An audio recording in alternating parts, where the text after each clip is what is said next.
누가복음 15장 8절부터 10절입니다. 함께 봉독합니다. 어떤 여자가 10 드라크마가 있는데 하나를 잃으면 등불을 켜고 집을 쓸며 찾아내기까지 부지런히 찾지 아니하겠느냐. 또 찾아낸즉 벗과 이웃을 불러 모으고 말하되 나와 함께 즐기자. 잃은 드라크마를 찾아내었노라 하리라. 내가 너희에게 이르노니 이와 같이 죄인 한 사람이 회개하면 하나님의 사자들 앞에 기쁨이 되느니라. 아멘.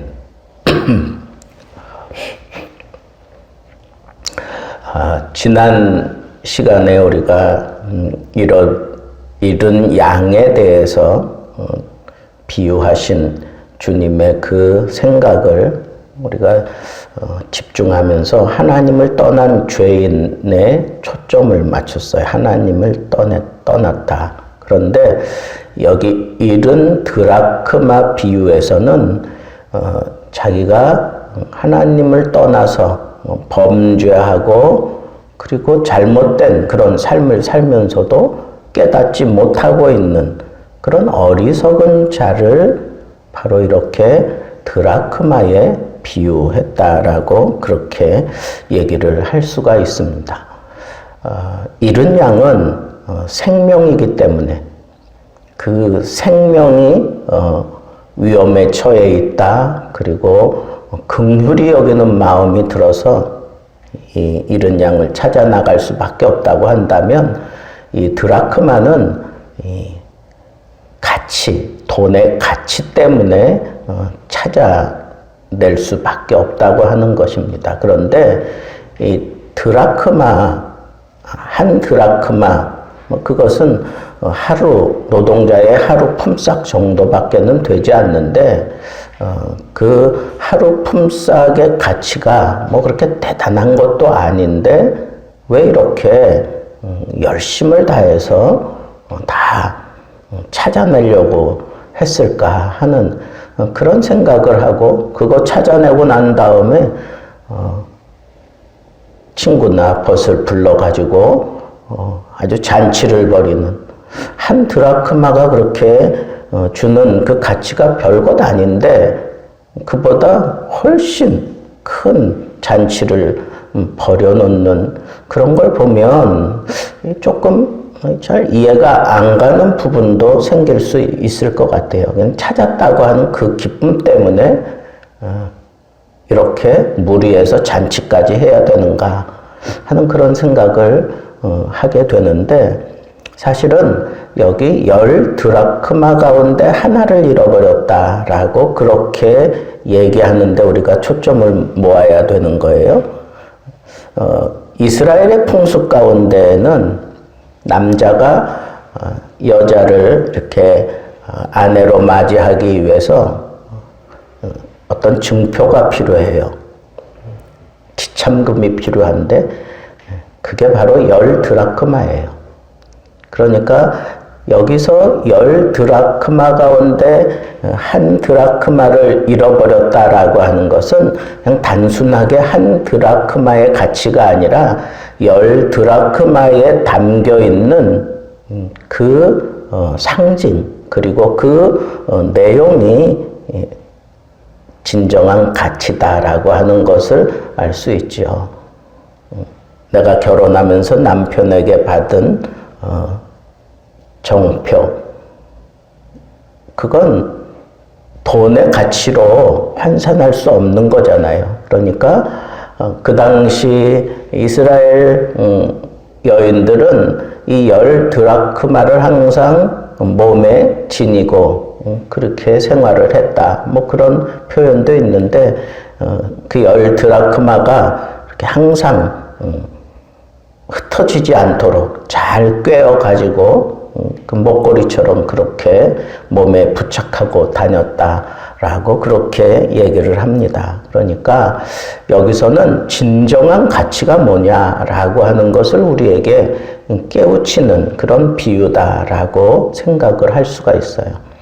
잃은 양은 생명에 대한 그런 가르침이라면 이 잃은 드라크마 비유는 진정한 가치가 무엇인가라고 하는 것을 우리에게 가르쳐 주면서 이런 양은 그 생명 때문에 찾아야만 되는 거라면 이른 한 드라크마는 10드라크마 가운데 하나, 그러니까 진정한 그 가치, 그것이 무엇인가 우리에게 얘기하면서 우리가 이 세상의 진정한 가치를 어디에 두고 살아야 되는가라고 하는 것을 강조하고 있다라고 하는 것을 알 수가 있습니다. 그러면서 여기 잃어버렸다라고 하는 것에 초점을 두어서 잃어버린 양은 목자가 그렇게 위험을 무릅쓰고 끝까지 찾아냈고, 그리고 잃은 드라크마는 이 여인이 자기가 신부로서 이걸 잃어버리면 신랑에게 부끄러움, 그 수치스러움을 숨길 수가 없기 때문에 찾아야만 되는 그런 상황을 우리에게 강하게 어필하고 있는 것을 보게 됩니다. 그러한 집념이 어디서 나왔느냐? 생명 사랑하는 마음, 드라크마에서는 그 남편에 대한 그 사랑의 그 마음을 온전하게 지탱하고 붙잡고, 그리고 수치스럽지 않기 위해서 이런 한 드라크마가 우리에게 던져주는 그 의미가 상당하다라고 얘기할 수밖에 없다는 거지요. 그러면서 잃어버린 그 양을 찾아 목숨을 걸고 위험을 무릅쓰고 찾아내었는데, 여기 잃어버린 한 드라크마를 찾기 위해서도 이 여인이 정말 어쩌면 그저 눈이 뒤집힌 채로 찾을 때까지 온 힘을 기울여서 찾아내야만 했던 이 여인의 모습을 우리는 상상해 보게 됩니다. 그렇습니다. 오늘 이 잃은 드라크마를 통해서 우리에게 던지는 첫 번째 교훈은 진정한 가치가 무엇인가 라고 하는 도전이고, 둘째는 이 잃어버린 드라크마를 찾기 위해서 열정을 쏟아가면서 이 잃은 드라크마를 찾으려고 하는 그 여인을 우리에게 소개함으로 인해서 우리가 이렇게 잃어버린 것을 찾을 때에는 가치 있고, 그리고 생명에 관한 그런 잃어버린 것을 찾을 때에는 열정이 필요하다라고 하는 것을 우리에게 자연스럽게 강조해 주고 있다라고 하는 것을 알 수가 있습니다. 또 반면에 이렇게 우리가 열정을 내고, 그리고 그 열정이 나에게는 이게 가치 있는 거지만 다른 사람들에게는 그냥 잃어버린 한 드라크마에 지나지 않을 수 있기 때문에 그 사람들에게 우리가 손가락질 당할 수도 있다고 하는 거예요. 내가 생명을 사랑하고, 그리고 이 의미를 아주 소중하게 생각하고 있기 때문에 내가 이렇게 열심을 다내고 열정적으로 그것을 찾는데, 세상 사람들, 다른 사람들에게는 그게 아주 중요한 게 아닐 수 있다는 거예요. 이것을 우리가 잘 생각해야 돼요. 나는 정말 생명을 걸고 찾아내고, 그리고 온 집안을 다 뒤집어 놓듯이 찾아내지만 다른 사람들에게는 그냥 잃어버린 한 드라크마의 가치밖에는 아닐 수도 있다는 거예요. 그냥 없어져도 좋을 그런 조그만 어린 양일 수도 있다는 거예요. 다 나와 같지 않다는 거예요. 그래서 내 이 열정이 상당히 비웃음거리가 될 수도 있고, 또 나의 이 열정에 대해서 사람들이 비아냥거릴 수도 있다는 거예요. 그러니까 우리가 생각하는 생명, 그리고 가치, 이것은 주관적인 거예요. 주관적인 거예요. 남에게 인정받으려고 하는 게 아니에요. 나에게 소중한 거고 내 생명 그리고 내가 느끼는 그런 생명의 그 어떤 감동이 내 속에 들어와서 나는 움직일 수밖에 없다는 거예요.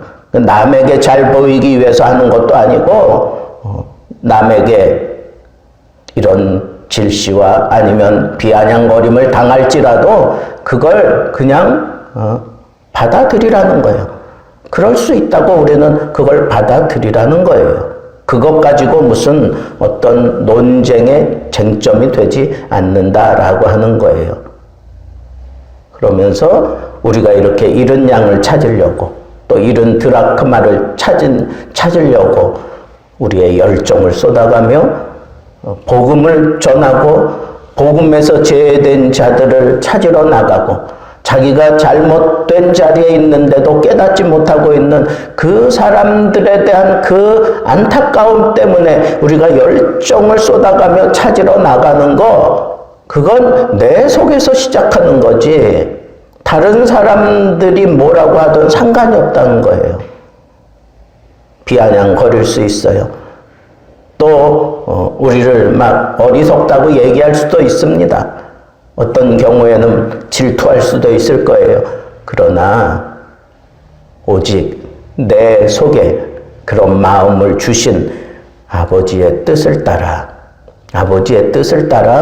우리는 움직여야 된다라고 하는 그런 아주 중요한 교훈을 깨달을 수도 있습니다. 마지막 교훈은 내가 이런 열정을 쏟아내는 것이 사랑하기 때문이라고 하는 그런 깨달음이 나를 지배하게 만들어야 된다는 거예요.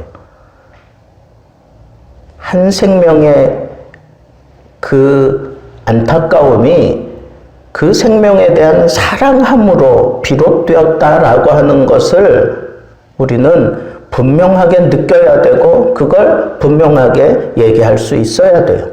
한 드라크마, 다른 사람들에게는 그냥 조그만 가치에 지나지 않을지라도 나는 이게 사랑의 증표이기 때문에 이것을 찾아야만 되는, 이 사랑의 연고로 나는 이 사역을 할 수밖에 없는 그런 깨달음을 붙잡고 우리가 살아야 된다고 하는 거예요. 많은 사람들이 다 뜯어 말렸어요. 가지 말라고, 거기 가면 위험하다고, 죽을 수도 있다고, 그리고 이렇게 수족이 묶인 채로 감옥에 들어갈 수도 있다고 하는 그런 예언자들의 그런 만류를 사도 바울이 떨쳐내면서 가야만 했던 그 길, 잃은 양을 찾으려고 하는 그 길, 하나님의 뜻을 이루려고 하는 그 길, 그 속에 바울의 그 심정에 그리스도의 사랑이 그를 강권하고 있었기 때문에 그는 가야만 된다고 그렇게 고백하는 것을 우리는 잘 알고 있습니다. 그래서 우리의 이 믿음이 진정으로 가치가 있으려면, 그리고 우리의 이 믿음과 열정이 정말 생명을 살리는 일이 되려고 하면 내 속에 사랑의 열정이, 사랑으로 말미암는 그 열정이 끌어올라야 된다라고 하는 것을 오늘 이 말씀을 통해서 우리는 붙잡아야 된다 하는 겁니다. 잃은 양을 통해서, 잃은 드라크마를 통해서 우리 주님이 비유하시며 우리에게 강조하고 있는 것은 그 결론 부분이 동일해요. 이와 같이 죄인 하나가 회개하면, 하나님 앞에 돌아서면, 구원을 받게 된다면, 그러면 회개할 것 없는 의인 99명이 기뻐하는 것보다 더하다 그랬고, 그리고 하나님의 사자들이 기뻐한다라고 그렇게 얘기하고 있는 것을 통해서, 하나님의 사자들 앞에서 기쁨이 된다. 천사들도 기뻐한다. 우리 부르는 찬송 중에 죄인 하나가 돌아서면, 그래서 주님께로 오면 천국에서 종소리가 울른다고 그런 찬양이 있는 것처럼, 우리 하나님의 기쁨을 위해서 우리가 살아가는 그런 삶의 가장 숭고하고 아름다운 모습은 잃은 양을 향한 그 열정, 잃은 드라크마를 향한 그 열정, 거기에 생명의 가치를 두고, 거기에 진정한 사랑의 가치를 두고 살아갈 때 내 마음속에 일어나는 이 사랑으로 말미암아, 하나님의 사랑으로 말미암아 그 사랑에 사로잡혀 살아가는 그 모습 때문에 죄인이 돌아오게 되고, 그로 말미암아 하나님의 사자들이 기뻐하고, 그리고 천국에 기쁨의 종이 울린다라고 하는 이 사실을 생각하면서 이 말씀 하나, 내 속에 그리스도의 사랑으로 말미암아 강건하는 그 뜨거움이 있는가? 그것이 바로 오늘 이 말씀을 대하는 우리들의 모습, 부끄럽지 않은 모습입니다.